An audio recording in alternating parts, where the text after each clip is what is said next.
kagwaba, ngayon po si Titon ay magbabrush ng kanyang teeth. So, tignan natin kung papabrush si Titon. Go, go, go. Show me your teeth. Oh. Wow.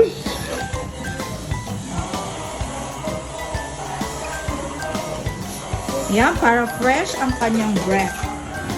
Okay, see?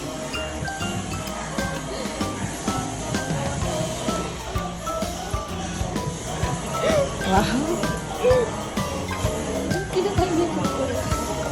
O, diba? Tignan niyo yung mukha. Tignan niyo yung mukha niya, mga kagwaba. O, parang napipilitan. O, okay na. Okay na. O, tignan niyo. O, diba? O, diba? Anong masasabi mo, my baby boy? Anong masasabi mo, my baby boy? Anong masasabi? O,